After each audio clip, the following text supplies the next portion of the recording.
feeling grow. Okay, and so Mr. Gopal, who's the one that we have? Who's this one? That's Mr. Davis. Mr. Davis. Okay, let's go on the record in the matter of the state of Michigan versus Todd Davis, 232204. And appearance counsel? Your Honor, for the record, John Hopewell, P30758, on behalf of Mr. Davis. Mr. Davis, would you please put your name on the record? Todd Davis, Your Honor. All right, and so you can hear and see your attorney, correct? Yes, I have spoken with him, yes. Okay, you can see and hear him okay on the screen here? Pardon me? You can see and hear him okay on the screen? Yes, ma'am. Okay. So you seem to be having some issues with your hair. Can you just tuck it behind your ears? Yeah, they took my tie and, That's fine. That's fine, it's okay, all right. All right, counsel, as to the arraignment. Your Honor, I went over the charges, listened to withstand use of those charges, made a formal reading of those charges, and asked for plea of not guilty to the entire. Was charged with operating while intoxicated second, as well as while license suspended second. All right, the court will waive the formal reading, enter a plea of not guilty for purpose of the arraignment, and we will schedule this matter for a pre-trial on October 19th. 9:20 a.m. Counsel asks bond. Your Honor, as to bond, Mr. Davis does have a prior record, obviously, and operating while he is presently unemployed because a couple of months ago, he was a victim in an armed robbery. He was shot in the shoulder. And you can, if you visit in the jail, you'll see the scar and all the surgery. He is presently residing with his family for support. The reason for his unemployment is because of his wounds and he's recovering from surgery. In fact, he has physical training scheduled for Thursday and also has pain management scheduled for next week's bureau. The physical training is at the Henry Sports Facility here in Wyandotte. He's resided in Wyandotte for about the last 8 years, I believe, and he's not on probation or parole at this time, and he has never missed any type of a court date throughout even all of his other matters that he's appeared in court when respected.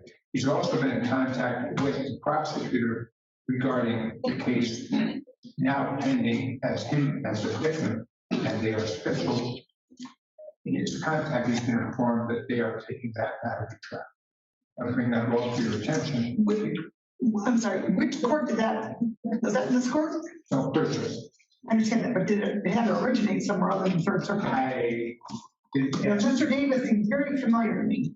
And he does have some prior, I don't know if it did or not, Your Honor. Mr. Davis, where did the matter that you're the victim of occur? Oh, in the city of Detroit. So, must have come out of the 36. Sir, have you had cases here before? I have been in front of you. Fortunate for me, them cases were dismissed, and I don't have anything active in front of you at the. Okay. And were those cases? Yeah. No, I am. Was there a domestic violence? Is that what one of those was? Yeah, I stopped messing with Miss Stevens. We don't talk to each other no more. Well, really, there's something that I just don't forget. I don't know why. All right, well. Your Honor, also he's on medication because of his injuries, and he has not been provided with those medications that were coming. We're asking for a reasonable bond under these circumstances. He's asked for a personal bond, however, Your Honor, Obviously, it was an alcohol. No, there's record doesn't support that. However, the personal bond aspect.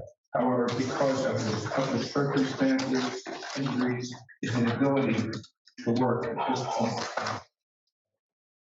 they're asking for personal bond and alcohol. And I understand. Alcohol. May I say something? Yeah, if I am placed on tether, I'm going to be I will miss my physical therapy this week because now I will have to go down to the Wayne County Jail and sit there. Last time I went there for a tether, I was there for like 14 days waiting on a tether, and I don't have no medication. I have a plate with 13 screws in my arm. I have physical therapy this week, pain management here coming up Monday, and there's a possibility that I won't even be able to make my appointments because I will be sitting down in the Wayne County Jail if I was to get a tether. Okay, and sir, I can understand all that, but at the end of the day, your actions are why you're here, not anybody else's. You don't have a valid license. Yes, You're an ma'am. operating motor vehicle, and I don't even own a vehicle. you have a prior conviction for alcohol-related driving. So you know at what point you feel a certain level, and you know when you shouldn't be driving. DeSantis, I understand. I swear I understand that. Actually, the vehicle that I backed up because it was in line out here, it was at the riverfront, and I had backed it up for the person. Sir, we're not gonna have you talk about your, the allegations. I'm just bringing to your attention that if you don't make those, that's not on the court. That's on your own behavior. So what I'm going to do is I am going to indicate a $7,500 10% bond. I don't have In the any event bond is excuse me. I don't have any money. I swear, I don't have no money. I'm now about to sit in jail. I don't even have pain medication there. Oh my God. I'm gonna miss all my physical therapy. I am in pain. Sir, I can understand that you have some pain. Sir, here, at the end of the day, sir, you're not even to be driving, and you were driving, it's alleged. You also aren't supposed to be consuming alcohol and then driving, which is alleged. So there are some concerns that this court has for the safety of the public. Ma'am, I'm not a threat to the public. I am not a safety, a friend had came over. I don't even leave the house because of this. It was one time I left the house, DeSanto, I swear. I don't have any money. Sir, I don't. Sir, if you have, listen, let me explain this. If you have medication that you need, you can have somebody in your family bring that medication up. Only family I have is my mother. She's unemployed. She don't even have a vehicle. She's in her 60s. She can't even get it down here because she don't even, I do everything for her to pay the bills. As far as cooking, I try to do as much as I can. She's pretty much old. She can't do nothing. And now I'm sitting. That doesn't make her old, sir. She's pretty much old. She's in her 60s. That doesn't make her old. Sir, we're done. $7,500, 10% with an alcohol charge in the Wayne County Jail. Thank you. Thank you, Your Honor. And you said that probably Next Thursday. Okay. I think I said Wednesday. Can I please have a personal bond, please? Please. Mr. Davis, come on. 750, I don't even have 750.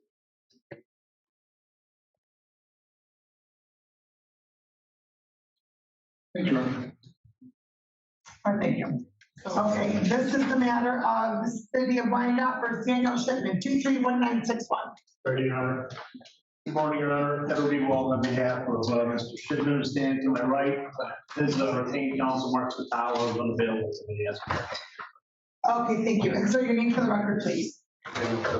Okay, and objection to counsel standing in for your retained counsel. No, ma'am. All right, and today is the date scheduled for the arraignment pretrial in this matter, and counsel as to the arraignment. Your Honor, we've got an opportunity to go over the charge for 2 days. We would like to surprise people to waive the readings and have a stand mute. All right, the court will wait the formal reading, enter a plea of not guilty for purposes of the arraignment, and as to the pretrial counsel. We had asked for an extension of time and adjournment for 3 weeks to conduct some discovery. Mr. Spatalo is not in town at the moment. My understanding, there's some video records that need to be reviewed that have not been reviewed yet. All right, we can return this to October 31st at 10 a.m. Discovery order has been signed. You'll get a copy of that. And counsel as to bond. My client has paid $250 already. I asked that bond remain in place. He voluntarily appeared today and is appeared for our next scheduled hearing or whatever other requirements the court makes of it. Sir, do you currently have probation or parole anywhere? No, ma'am. Are you going on bond in any other jurisdiction? No, ma'am. Ever failed to appear in court for any reason, sir? No, ma'am. All right, so here's what the court's going to do. The court will continue your cash bond. The court is going to order you not to possess particularly alcohol or drugs unless prescribed. It appears that alcohol is a big factor in this matter. And based upon your criminal history, the court has some concerns regarding your continued use of alcohol. If you were to test it, what would be detected in your system? Frank, a minute. All right, and so the court, where do you work, sir? Work for myself. Okay, I'm a contractor. all right. I'm going to indicate alcohol tether, counsel. That's through EMS, so your client doesn't have to go down to the jail to get that. I'm going to have him go over to probation, and they will give him that information to obtain that tether. Okay, so sir, have a seat over probation. You're not on probation right now, but they will get you that information, okay? All right, thank you. All right, have a good day. Good afternoon, now, Your Honor. Edward B. Wall on behalf of the defendant here today. Shipman, we were here originally for arraignment, was supposed to bond. The issue of consumption of alcohol came up. I think Mr. Shipman needs to clarify his answer to the court so that he's accurately providing information to the court. Thank you. Okay, Mr. Shipman, Yes, when did you ma'am. last consume alcohol? I drank last night. Not Sunday. No, ma'am. Okay. So there's going to be alcohol detected on the tether then. I believe so. What did you have to drink? Several beers. So, can you say 12 pack Oh, not a. more? Sorry, less. I imagine that I probably would be detected by the tether. And did you drive here today? I did. Probably not a good idea then. No, ma'am. If you think that you're going to be detected by the tether, then you probably would have been had some detection if you were pulled over. I have a personal breathalyzer, ma'am, and I took it this morning about 8 a.m. To make sure that I was good to come down here, and I was below the legal limit at that time. Or were you at 0.07? I was below the legal limit, ma'am. I understand that. So how do you determine you were below the legal limit? I think I was at about 0.06. So you were 0.06 this morning at 8 a.m. So that tells me you drank more than 12 beers last night. No? No. When did you stop drinking? Let me clarify that. I don't. After midnight? I don't. Okay, counsel, I do appreciate you having this case recalled for that purpose. And why are you on a personal breathalyzer?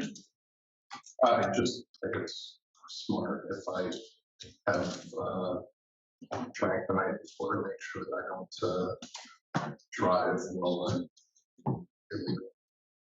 That's not because some other court ordered that? No, No, ma'am, approximately 3 years ago, I got a DUI, and I'm want to make sure that never happens again. And so you're not being cautious or prepared, but sir, even if you're below the limit, but your behavior is something different, that could still be a consequence. I'm sure that your attorney will discuss with you. Okay. So I appreciate that clarification, sir. I will make note of that. And you still are going to have the alcohol now. And I can actually have the company come here to place it on so that you're not driving. So your tester with you right now. I don't. So if you were to blow right now, is the alcohol detected in your system still? I think there might. Okay. Gordy, can you see if they, Gordy, can you see if they can bring a PBT over here, Mr. Shipman, please? Can you see if he can come over with a PBT, please? If I have this other company come here, do you have the $100, $180 to pay them? I could get it. Okay. I have some concerns if he's going to be driving, because I have a feeling that you're still going to be at a level that's probably not acceptable. Which tells me that you're probably higher than a 0.06 this morning, but maybe not. I've been known to be wrong. All right, you can just have a seat right at that table right there. That's fine. And then we're recalling Mayor Daniel Shipman. Council, your appearance again, please. Good afternoon, Your Honor. It'll be well on behalf of Mr. Shipman, who is standing to my right. I will give you my P number 4375. Yes, and your name, sir. Daniel Shipman. Okay. To clarify any other answers that you've given this court so far? No, ma'am. No. No. You don't want to clarify that when you took your self-test that you indicated that you took, that it was a 0.06? You don't want to clarify that? No, ma'am. So how do you explain, if you haven't had anything to drink today, how do you explain the fact that your level is higher now than it was when you took the test at 8 o'clock this morning? It was a 0.072. The only thing I would say to that, ma'am, is I have had nothing to eat or drink this morning. When is the last time you consumed alcohol? And don't tell me you don't know. That's not going to suffice. It was last night before I went to bed. What time did you go to bed? Do not recall. That is not true.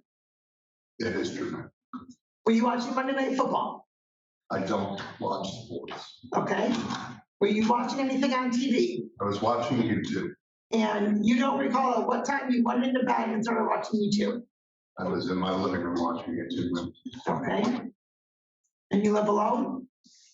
I did. Well, sir, your level is not going to go up if you stopped drinking last night before you went to bed. Your level is going to go up. This is now 4.5 hours after you're saying that you took your test. It's not going to go up if you were not continuing to drink.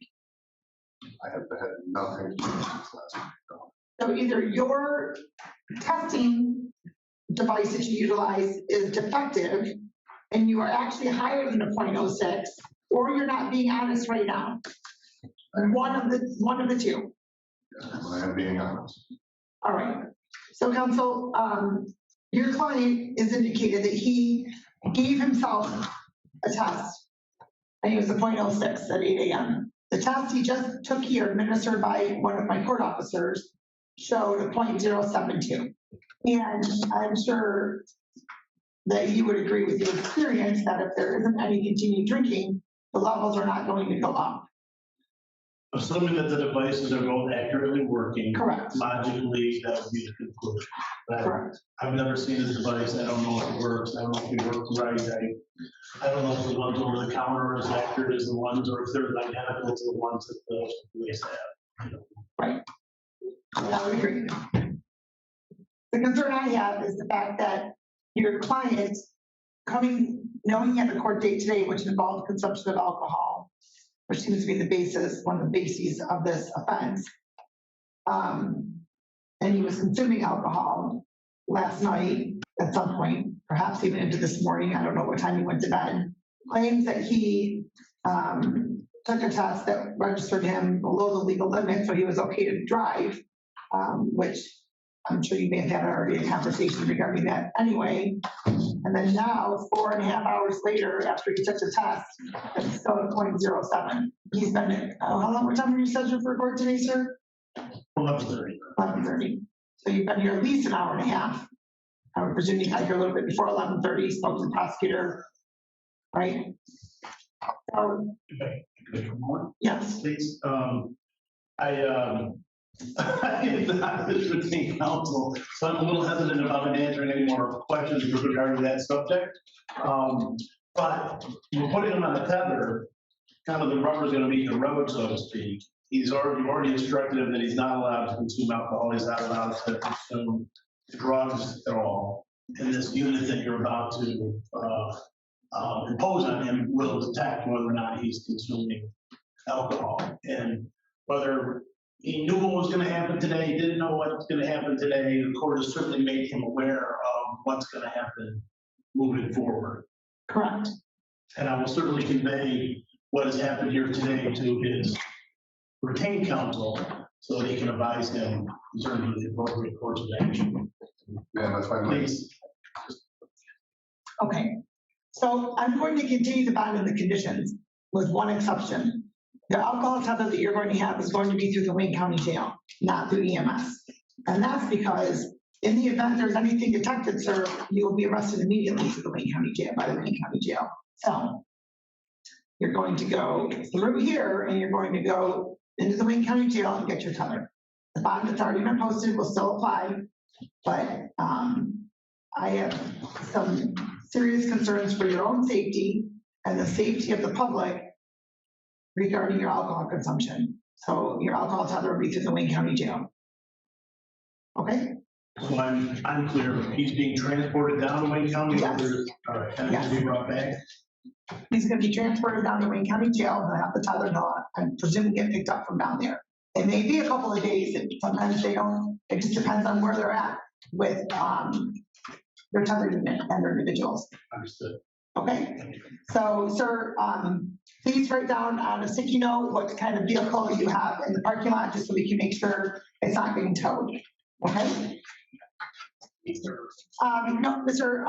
Shipman, you're gonna go with the court officer here, and we're going to provide that over to the Wyandotte Police Department so that they are aware, so that they don't take your car, or you can even make a phone call so we can come pick up your vehicle. Will you go into the detention center, or just down straight to the jail? I'm just not familiar with the process. I believe he gets transported down to Wayne County Jail, and then they will put him over in the tether unit area. Thank you. Okay? Thank you. All right, thank you. Will you hand me my screen box?